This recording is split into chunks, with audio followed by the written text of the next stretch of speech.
আমাদের হাতে যে প্রধান তিনটি রেখা আছে তার মধ্যে এইটি হচ্ছে আয়ু রেখা, এইটি হচ্ছে আমাদের মস্তিষ্ক রেখা এবং এইটি হচ্ছে আমাদের হৃদয় রেখা।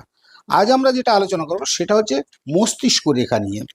এই মস্তিষ্ক রেখা যদি মঙ্গলের নিম্ন পর্বত থেকে উঠে একদম সরাসরি উচ্চ পর্বত পর্যন্ত যায় এবং সেটা যদি স্পষ্টভাবে যায়, এরা সাধারণত স্ট্রং ডিসিশন নিতে পারেন। এরা যতক্ষণ পর্যন্ত না নিজের লক্ষ্যে পৌঁছতে পারেন ততক্ষণ পর্যন্ত তারা চেষ্টা চালিয়ে যান।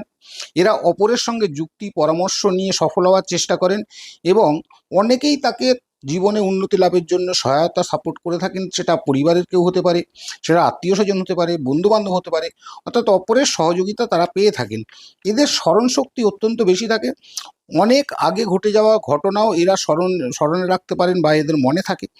আবার যদি এই আয়ুরেখা এবং মস্তিষ্ক রেখার মাঝে এই ধরনের একটা গ্যাপ তৈরি হয়, তবে এরা অপরের যুক্তি পরামর্শ নিতে পছন্দ করেন না।